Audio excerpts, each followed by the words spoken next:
He didn't miss our anniversary by accident. That was the thought that kept circling my mind as I sat alone at the dining table, staring at two untouched plates growing cold between us. The candles had burned down to uneven stubs, wax pooling like quiet tears along the edges of the tablecloth. Somewhere in the apartment below, a baby cried, and above me, the ceiling fan clicked softly, over and over, like it was counting the minutes he hadn't come home. I checked my phone again. No new messages, no missed calls, just the same short text he'd sent 3 hours earlier. Running late, don't wait up. But I was already waiting. I had been waiting all day. That night was supposed to mean something. 21 years of marriage wasn't a small thing. We'd talked about it for weeks, where we'd go, what I'd wear, whether we should invite the kids or keep it just us. In the end, we chose dinner at home, simple, intimate, us. I remember smoothing the tablecloth that afternoon, pressing out wrinkles with my palms like I could iron out time itself. I remember standing in front of the mirror, fixing the collar of the blue dress he always liked, the one he said made my eyes look softer. I remember thinking, we've done something right, haven't we? We've lasted. I didn't know then that while I was lighting candles, my husband was somewhere else entirely, celebrating something I didn't even know existed. Before all of that, before missed anniversaries and unanswered calls, my life was quiet in the way long marriages usually are. Predictable, comfortable, maybe a little dull around the edges, but safe. My husband, Marcus, and I met in our 20s. He was steady, reliable, the kind of man who showed up when he said he would. He worked in logistics, shipping routes, warehouse contracts, supply chains, a job that sounded complicated enough that I never questioned it when he said he had to travel. Business trips, he'd call them, usually once or twice a month, a few days here, a weekend there. I trusted him. I trusted him because he'd never given me a reason not to. We raised 2 daughters together, watched them grow from scraped knees and missing teeth into women with opinions sharper than mine ever were. Our house carried the smells of years: coffee in the mornings, garlic and onions in the evenings, laundry detergent and old books and memories soaked into the walls. Marcus had his routines. He liked his coffee black, he folded his socks into perfect pairs, he whistled softly when he shaved, an old tune I never recognized. On Sundays, he washed the car, even if it didn't need it. On weeknights, he fell asleep halfway through the news. Nothing about our life felt suspicious, not to me. Looking back now, I wonder if that's what hurts the most, not the betrayal itself, but how ordinary everything looked while it was happening. The first small crack appeared a few weeks before our anniversary. Marcus had come home from one of his trips quieter than usual. He hugged me, but his arms didn't linger. When I asked how work went, he said, "Fine," and changed the subject. That night, he fell asleep facing the other side of the bed, his back a wall I didn't remember building. I noticed little things. His phone never left his pocket anymore, not on the counter, not face down on the nightstand like it used to be. He took calls outside, even when it was cold. When I asked who it was, he said, "Just work." I told myself I was imagining things. After 20 years, you learn not to chase shadows. People change, stress comes and goes. That's marriage. But unease has a way of settling quietly, like dust. You don't see it until there's enough to write your name in. The night of our anniversary, I tried to push that feeling away. I wanted to believe in the version of us I'd built my life around. I cooked his favorite meal, lemon chicken, roasted potatoes, green beans with almonds. I opened the bottle of wine we'd been saving since our daughter's graduation. I even turned off the TV, something we rarely did anymore, because I wanted us to talk. When the clock hit 7, I smiled and told myself he'd be home any minute. At 8, I reheated the food. At 9, the candles were burning low. That's when the text came. Running late. Don't wait up. I stared at the words until they blurred. I typed back, "It's our anniversary," then deleted it. Typed again, deleted again. Finally, I just put the phone down. I ate alone that night, taking slow bites, listening to the quiet. I told myself we'd talk tomorrow, that there was an explanation. There's always is until there isn't. The next morning, Marcus came home just after sunrise. I was already awake, sitting at the kitchen table with a cup of coffee gone cold in my hands. "You didn't come home," I said, keeping my voice calm. He replied, not meeting my eyes. "Work thing ran late." "You missed our anniversary." He sighed, like I was the one being unreasonable. "I'll make it up to you." Something in me shifted then. Not anger, not yet. Just a strange awareness, like standing on familiar ground and realizing it wasn't as solid as you thought. I watched him move around the kitchen, opening cabinets, avoiding my gaze, and for the first time in our marriage, I wondered where he'd really been. A few days later, the answer came in the most unexpected way. I was at the grocery store, standing in the cereal aisle, when I saw him. Not Marcus, the boy. He couldn't have been more than 6 or 7, curly dark hair, same crooked smile Marcus had in old photographs, same dimple on the left cheek. He was holding a small balloon, tugging at the hand of a woman I didn't recognize, but my eyes stayed on him, my heart suddenly pounding so loudly I could hear it in my ears, because I had seen that face before, every morning for 21 years, across my breakfast table. I didn't follow them. I didn't confront anyone. I stood there, frozen, my shopping cart blocking the aisle as people moved around me, annoyed, impatient. The woman laughed at something the boy said. He tilted his head back in the same way Marcus did when he laughed, unconscious, wide open. I remember gripping the handle of the cart so tightly my fingers hurt. I remember thinking, this is impossible, and right after that, this explains everything. I left the store without buying anything, drove home on autopilot, sat in my car for a long time before going inside. That night, I lay beside my husband and listened to him breathe. I watched the rise and fall of his chest in the dark, and I understood with a clarity that made my stomach ache that my marriage, the one I believed was solid, had been built alongside another life I never knew existed.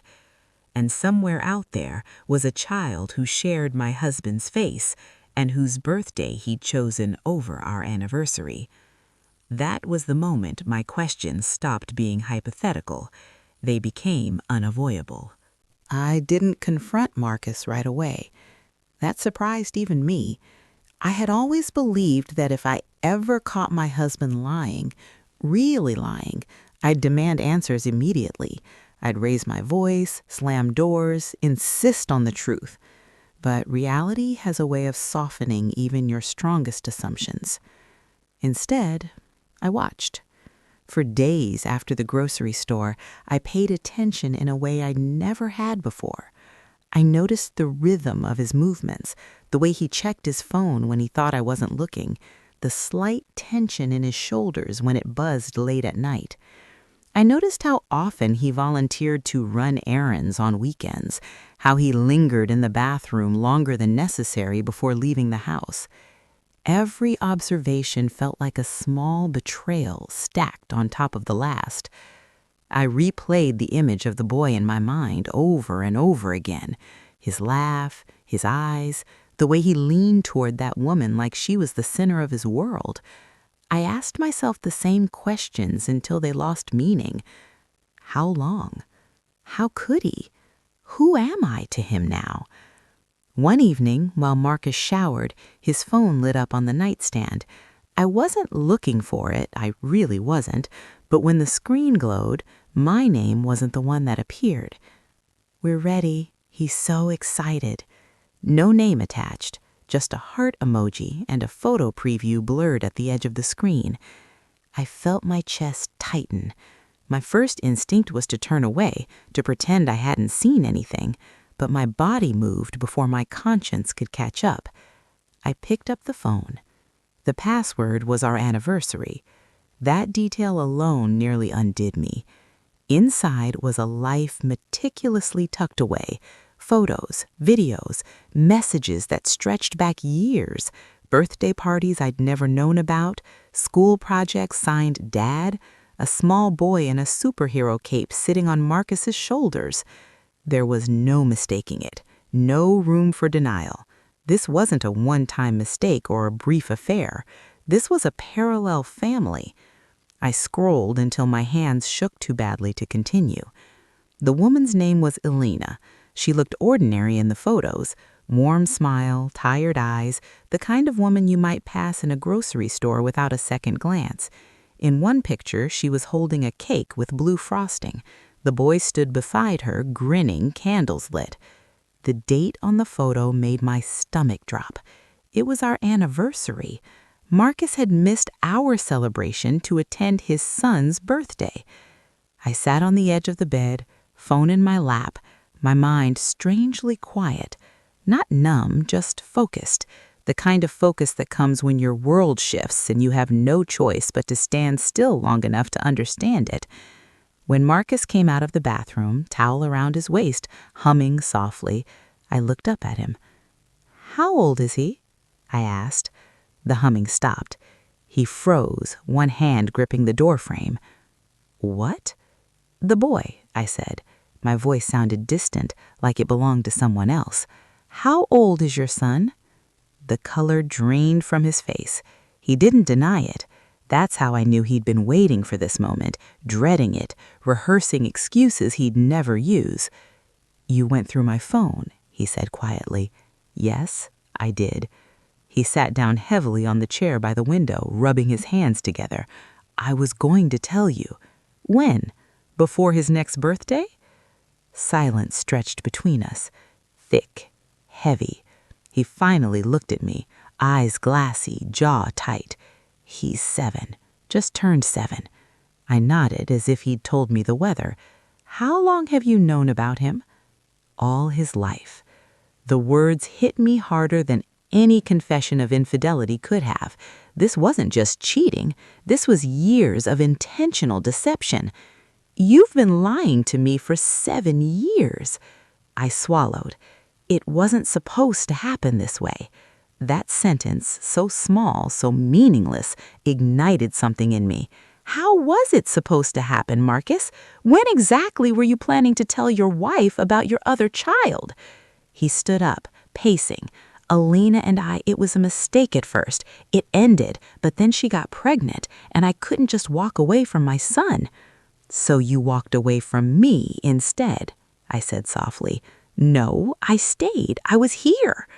I looked at him, really looked at him, the man I'd shared a bed with for 2 decades, the man who'd held my hand during labor, who'd cried when our daughters graduated, who still knew exactly how I took my coffee. "You were never fully here," I said. He sank back into the chair, defeated. "I love you," he said. "I never stopped loving you." Love. That word felt thin now, stretched beyond recognition. "Do they know about me?" I asked. He hesitated, too long. "They know you exist," he admitted, "but they don't know you. I told Elena we were separated." I closed my eyes, breathing through the wave of nausea that hit me. "So I'm not just a wife you betrayed, I'm a lie you maintained." The room felt smaller, the air heavier. Somewhere outside, a car horn blared, life continuing as if nothing had changed. I stood up. "I need time," I said. "For what?" he asked. "For to decide who I am now, because the woman who trusted you, she's gone." That night I slept in the guest room, alone, awake, listening to the unfamiliar sound of my own heart breaking, not loudly, but steadily, piece by piece. And somewhere across town, a little boy blew out candles on a cake, making wishes he didn't know would one day collide with mine. The days that followed were a strange kind of purgatory. I went through the motions of life, but everything felt surreal, like I was moving through someone else's story. Breakfasts were quiet, work felt distant, the familiar hum of our neighborhood, kids playing, dogs barking, neighbors chatting, sounded almost cruel in its normalcy. I began observing Marcus more closely. Each business trip he mentioned was suddenly suspect. I checked receipts he left on the counter, scanned schedules he claimed were packed with meetings, and even noted the subtle scent of another perfume on his shirt collars. He noticed, of course, but never questioned why I seemed changed. I started to piece together patterns, the trips, always on weekends, the sudden enthusiasm for long drives with no clear destination, the times he would check in from locations I'd never heard of, and always his phone close at hand. But the turning point, the moment that made me stop pretending I could ignore it, came unexpectedly. I had gone to the park one afternoon, hoping to clear my head. I carried a book, though I barely opened it. I was too preoccupied watching families. Children ran past me, calling out, laughing, and then I saw him, the boy. He was playing with a small soccer ball, laughing with another child I assumed was a friend. But the resemblance, the exact same dimpled smile, the same dark curls, I felt a shock run through me that made my knees weak. I froze. My mind raced, trying to convince myself I was seeing things, but the truth pressed down too hard to deny. That child was Marcus's son, my husband's hidden life, my betrayal finally personified. And then I saw Elena walking behind him, calling his name softly, her voice like a melody I didn't want to recognize. She didn't notice me. She didn't know I was there.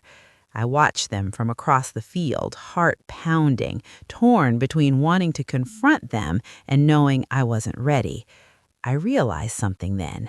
I needed evidence. I needed proof, not just memories and suspicion, because Marcus was clever, practiced in secrecy. He could deny, twist, lie.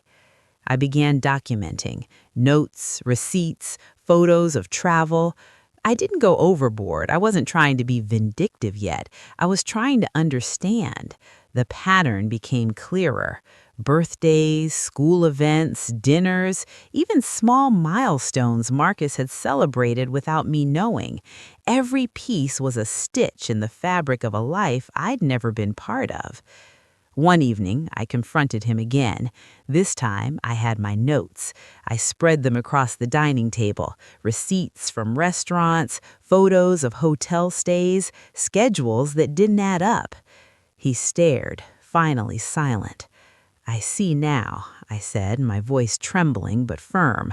"All the trips, the late nights at work, the dinners I cooked alone. I see now, Marcus, and I want the truth." He looked down, ashamed. His voice was barely a whisper. "I never meant for you to find out this way." "Then why?" I asked, tears pricking at my eyes. "Why build an entire life in secret?" He didn't answer first. Then, slowly, reluctantly, he spoke. "Elena and it started years ago. I thought I could end it, I really did. But she got pregnant, and I couldn't leave him, my son. I thought I could manage both. I could be the husband you knew, the father to my son, and keep everything balanced. I was wrong. I see that now." I listened quietly, absorbing every word, though my heart felt like it had been cracked open. His reasoning, his remorse, it didn't erase the pain, but it painted a picture of a man trapped by his own choices. "What about me?" I asked. "What about us?" He swallowed hard. "I love you. I've never stopped loving you." I laughed bitterly, the sound hollow. Love isn't just words, Marcus. It's honesty, it's presence, and you've been absent for years. He reached for my hand, but I pulled away. I realized then that the betrayal wasn't just the secret child, it was every small lie, every omission, every moment he chose someone else's happiness over mine. The next week, I made a decision. I wasn't going to act out in anger. I wasn't going to yell, throw things, or humiliate him. I needed clarity. I needed to see this clearly, understand it fully before I could decide what my next steps would be. I contacted Elena. I didn't know if it was a good idea, but I knew it was necessary. I needed to hear her perspective. The call was awkward at first. She was hesitant, defensive even. But as we talked, the walls began to lower. She admitted she didn't want to hurt me either, that she didn't know how to navigate the situation with Marcus. That too felt like a betrayal, a complicated one, tangled in emotions and mistakes. The conversation gave me insight, but it also cemented a hard truth. Marcus had chosen both of us in different ways, and it had shattered my world. From there, I began to set boundaries. I asked Marcus to attend counseling with me. I asked him to be transparent. Every trip, every call, every interaction with Alana or their son. I made it clear my forgiveness would come without accountability. And slowly, painstakingly, I began to reclaim pieces of myself that had been eroded over years of trust. Small things at first, going out alone, reconnecting with friends I'd lost touch with, spending time with our daughters in ways that felt free from tension. It wasn't easy. Every encounter, every reminder of the child felt like salt on an open wound. But I realized that my healing depended on control over my own life, not vengeance against him.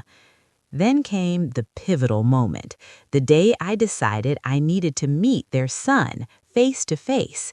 It wasn't out of curiosity, nor out of malice. It was for me to see the reality I had been blind to understand fully what Marcus had hidden, and to confront the emotions that had been simmering inside me. Aleda agreed, cautiously. We met at a neutral place, a small park in the middle of the city. My daughters didn't come. I needed this to be between the adults first, so I could process it without their interference. The boy ran up to Marcus the moment he saw him. The resemblance was uncanny. Every small gesture, every tilt of his head mirrored Marcus perfectly. Marcus laughed, hugging him tightly. My chest tightened, and yet I didn't feel anger. I felt a deep, complicated ache, a mixture of grief, longing, and acceptance. When he turned to look at me, I was surprised by my own reaction. He smiled shyly, unsure. I smiled back, gently. It wasn't warmth, not yet, but it wasn't cold either. It was acknowledgement, recognition of existence without judgment. The encounter at the park was surreal. The boy's presence, innocent, unassuming, completely unaware of the storm swirling around him, made everything more real than I had imagined. He didn't know who I was, didn't know that the woman watching him with cautious curiosity had been betrayed by his father. He just existed, a little bundle of energy, curls bouncing, eyes wide, cheeks flushed with laughter. Marcus tried to bridge the gap. "He's curious about meeting you," he said softly. "I told him there's someone important who wanted to say hello." I nodded, unsure of what to say. Words felt inadequate. The truth was more powerful than any dialogue I could muster. I knelt down slightly, forcing a smile that felt brittle. "Hi," I said gently. "I'm your father's friend." His eyes widened slightly. "Mommy told me about you," he said innocently. I felt my heart stop. That simple sentence carried the weight of years of secrecy. I had been erased from a part of their lives that existed parallel to my own. And yet, Hearing the child speak with such honesty, so unaware, so pure, it broke something open inside me. Not anger, not rage, but the first real crack of empathy. Elena, standing a few feet away, watched me carefully. Her hands were folded tightly in front of her, fingers twisting a small bracelet. "I'm sorry," she said softly. "I never wanted this to hurt you." I wanted to scream. I wanted to throw words at her that would carve through years of deception, but I didn't. Instead, I took a deep breath and let it out slowly. There was a clarity that came with seeing everything laid bare. No more secrets, no more hidden lives. "I know," I said finally, "but it did, and it still does." Marcus remained silent, standing behind me. His eyes searched mine, probably for some trace of forgiveness, but I wasn't ready to offer that yet. He had built this life, hidden it so carefully, and now the pieces were all visible, and I had to decide where I fit in, or if I fit at all. We spent the afternoon in the park. I watched the boy play, laughed quietly at his antics, and observed Marcus in his element, the father he had always been, at least to this child. And though I hated to admit it, I understood. I understood how he had been pulled into two worlds, how love could become a complicated, tangled thing when honesty is absent. Afterward, as we walked back to the parking lot, I felt the first stirrings of a plan forming in my mind. Not a plan of revenge, not yet, but a plan for clarity, for justice, for control. I needed to protect myself, my marriage, my family, and most importantly, my sense of self-worth. When we got home, I called my daughters into the living room. They had noticed my distant mood, my quiet reflections. I knew I had to prepare them carefully so the revelation didn't shatter their perception of their father completely, or worse, leave them blindsided. "I need to tell you something," I began, my voice steady but soft. "Something about your father, something that's been hidden for a long time." Their eyes widened, a mixture of curiosity and fear. My eldest, Emily, asked cautiously, "Is it bad?" I shook my head, though the truth was, it was complicated. I said, "It's not what you think, but it's important that you know." I told them, carefully, sparing details that weren't necessary. I explained that their father had another child, a son, from a past relationship that no one knew about.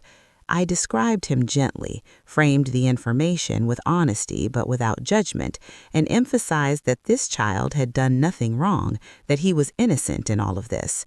The girls were quiet at first, processing the information. Then, slowly, questions came. Why didn't Dad tell us? Does he love us any less? How could he keep this from us? I answered each one honestly, drawing on every ounce of composure I had. He made a mistake. It doesn't change the love he has for you, and it doesn't change the love I have for you either. But sometimes adults make choices that hurt the people they care about. It's complicated, but we'll work through it together. Their tears came quietly, without anger, and I held them, letting them feel the weight of what had been hidden from them, and also the safety of being together. Over the next few weeks, Marcus and I entered counseling. The sessions were raw, emotional, draining. Every lie, every omission, every silent dinner, every unexplained trip, all of it came to the surface. I demanded transparency. I needed schedules, receipts, conversations, every small detail of his interactions with Elena and their son, and he complied, though grudgingly at first.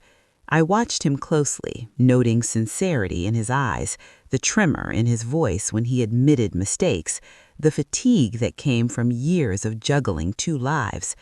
Counseling wasn't easy. There were arguments, long silences, moments of despair, but slowly, through dialogue and confrontation, we began to understand the depth of what had happened. Marcus was flawed, yes, but he wasn't cruel. He had tried to navigate a complicated situation poorly, and the consequences were devastating, but not irreversible. Through all of this, I discovered something important. Strength isn't about revenge. It's about clarity, boundaries, and self-respect. I set rules. I decided how and when our children would meet the boy. I defined my own role in Marcus's other life, not as a judge, not as an adversary, but as a woman reclaiming her place in her own story.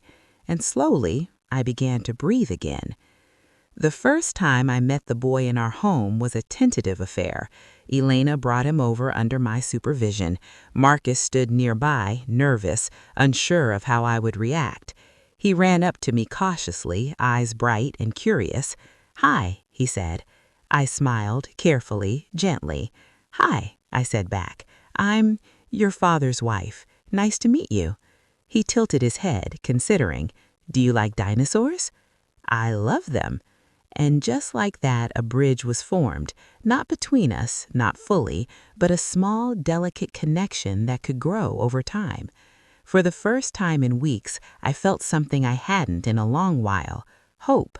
Not a promise that everything would be perfect, not an illusion that the past hurt, but the belief that life could still be navigated with dignity, honesty, and even compassion. Marcus watched us, tension evident in his shoulders. I turned to him, voice calm but firm. I said we're starting over, but only if everything's on the table. No more secrets. He nodded slowly. "Everything," he said. And for the first time, I believed him. The weeks that followed became a slow, uneven rhythm. Life was no longer the quiet predictability it had been, but neither was it chaotic.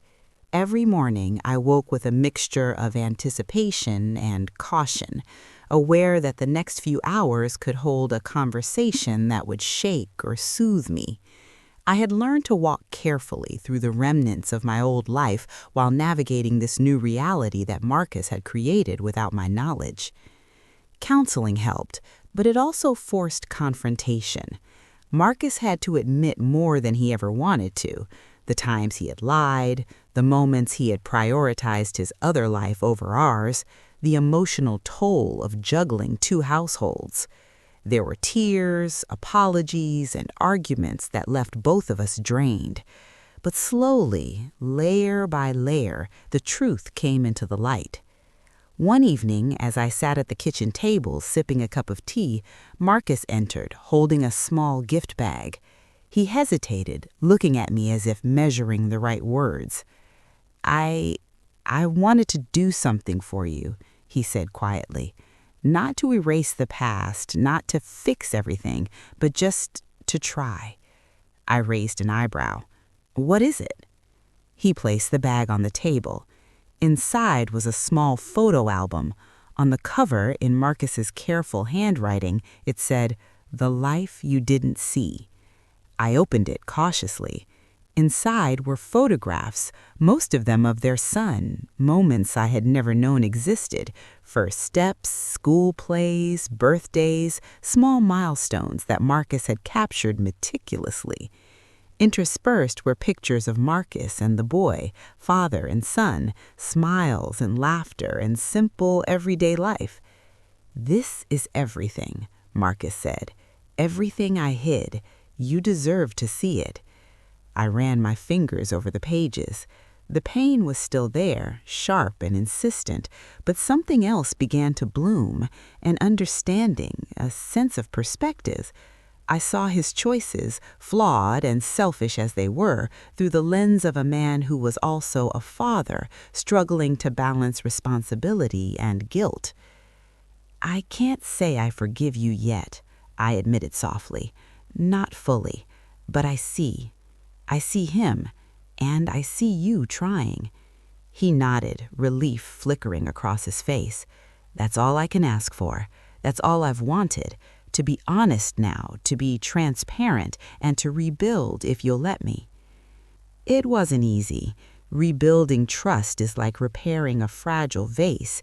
It can be done, but every crack remains visible.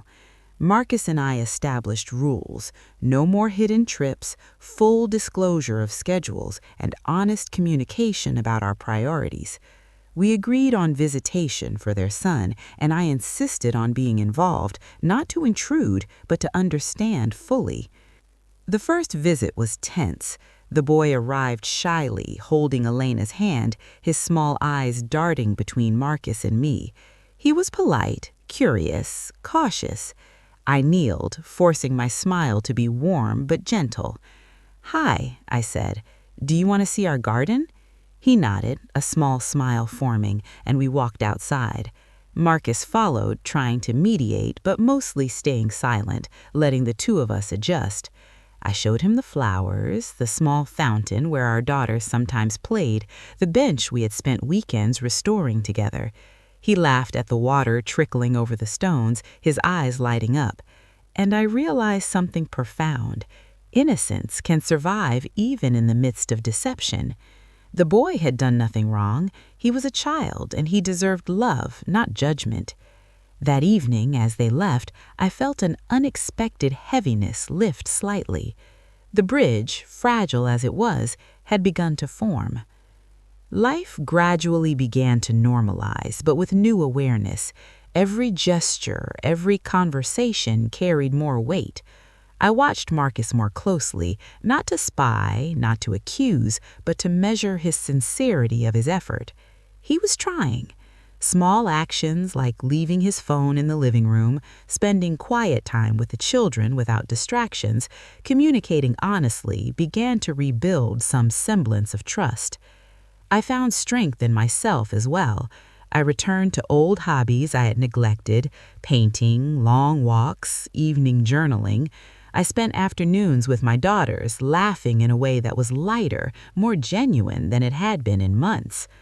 I began to see that my own happiness wasn't dependent solely on Marcus, but on my choices, my boundaries, and my willingness to reclaim life as I wanted to live it. One morning, sitting at the breakfast table with our daughters, I realized something. The betrayal, the secrecy, the hidden life, it had changed me, but it hadn't broken me. I could see clearly now that healing wasn't about erasing the past. It was about acknowledging it, understanding it, and moving forward with dignity. Later that day, Marcus approached me quietly. "I know we can't undo the past," he said, "but I want to be part of the future you're building. I want to be honest. I want to be here." I looked at him for a long moment. There was remorse, yes, but also effort, and that effort mattered. "I see that," I replied. "We'll take it one step at a time, but know this, trust is fragile and it has to be earned." He nodded. "I understand." The turning point came a few months later when our daughter Emily suggested a family dinner, a simple gathering at home with Elena and her son invited officially for the first time. I hesitated at first, unsure if I was ready to share our space fully, but deep down I knew this was part of the healing process. The dinner was tentative at first, small smiles, polite conversations, moments of silence.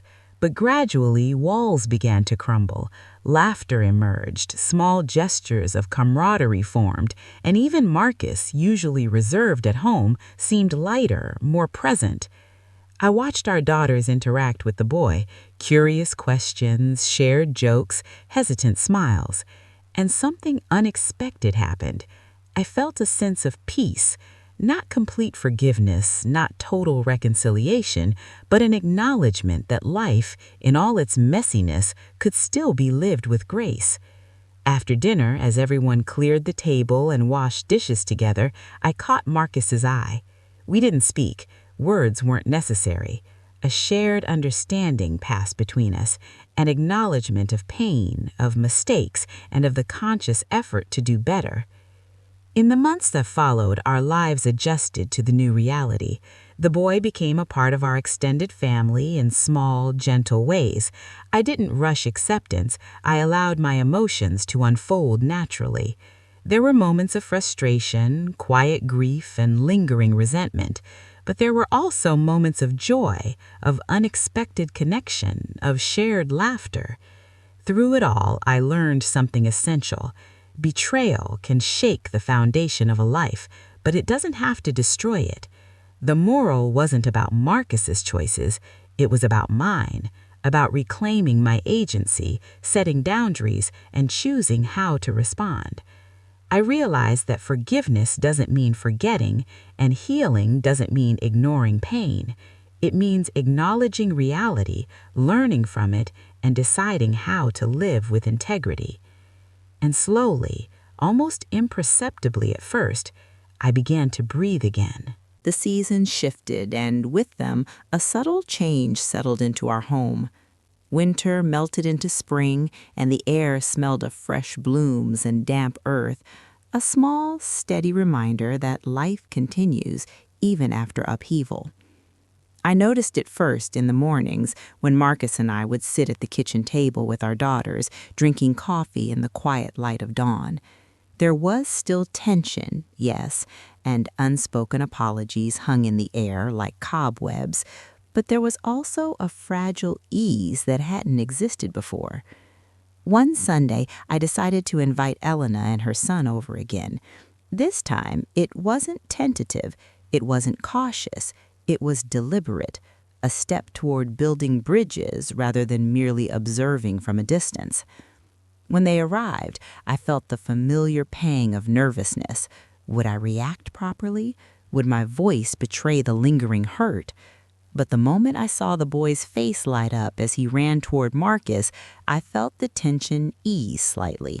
His joy was unself-conscious, pure, and in that I found a measure of peace.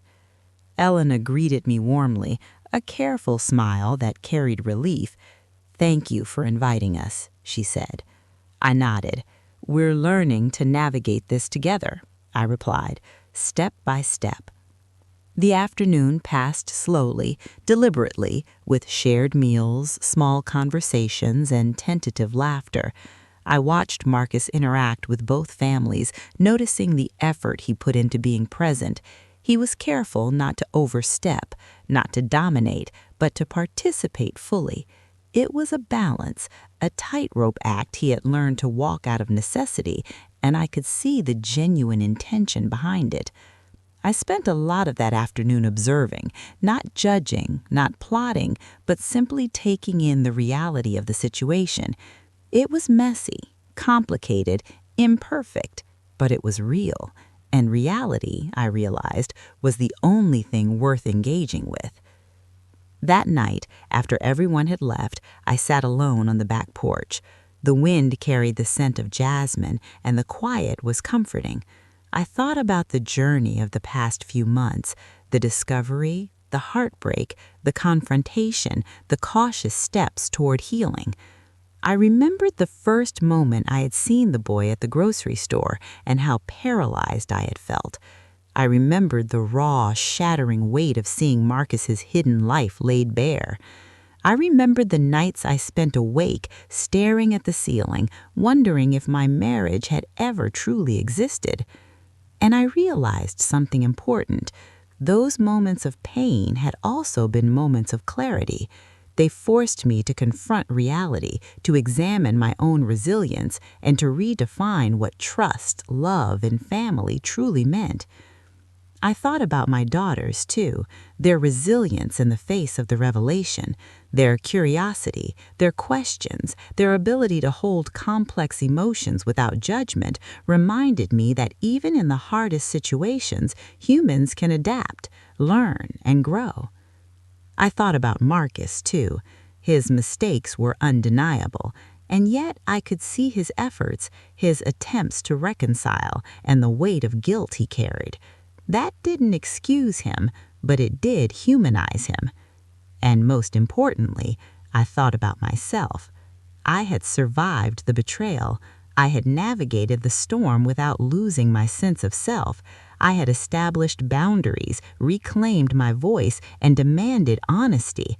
I had chosen not to let anger define me, but to let clarity and dignity guide my actions. The next morning, I awoke with a sense of purpose. I began taking steps to rebuild life on my own terms, not just as a wife, but as a woman who had endured, survived, and learned.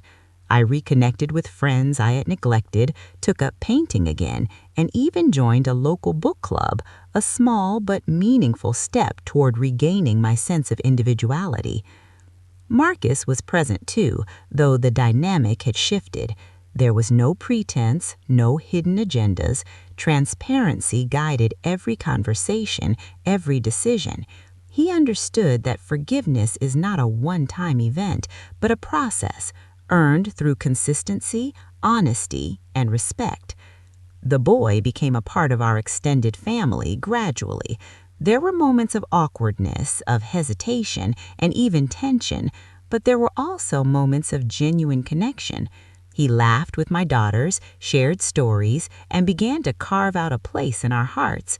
And I realized that this was not a threat to my family. It was an expansion, an opportunity to redefine love in its many forms. Months turned into a year, and life settled into a new rhythm. Marcus and I found a fragile but meaningful balance. The boy's presence no longer felt like an intrusion. It felt like a part of the larger, imperfect mosaic of our lives. Our daughters, too, adapted, learning that families can be complex, messy, and resilient all at once. One evening, as I prepared dinner, Marcus entered the kitchen quietly, holding a small bouquet of flowers. He placed them on the counter without a word. I smiled, the gesture small but significant. "I know I can't erase the past," he said softly, "but I want to keep moving forward with honesty, with respect, with all of you." I nodded, feeling the weight of the past months behind me. "We'll take it one day at a time," I replied. And in that moment, I understood something profound. Healing isn't about forgetting. It isn't about erasing the pain. It's about acknowledging it, learning from it, and choosing to live with integrity, compassion, and clarity.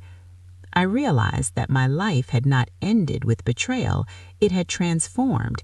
And with that transformation came a quiet strength, a resilience that no secret, no hidden child, no deception could ever take away. That night, as I lay in bed, I reflected on the journey that had brought me here, the shock, the heartbreak, the confrontation, the cautious steps toward understanding.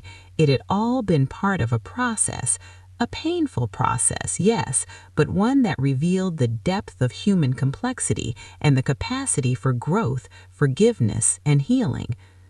I understood now that life isn't about perfection.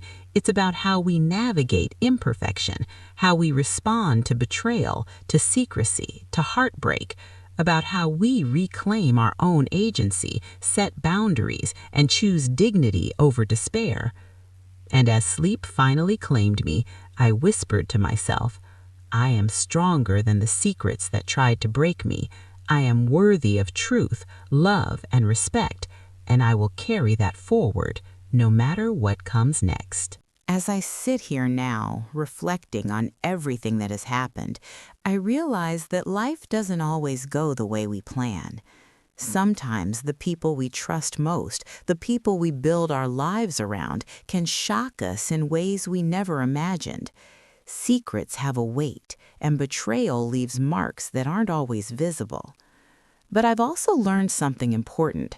We are stronger than the mistakes of others.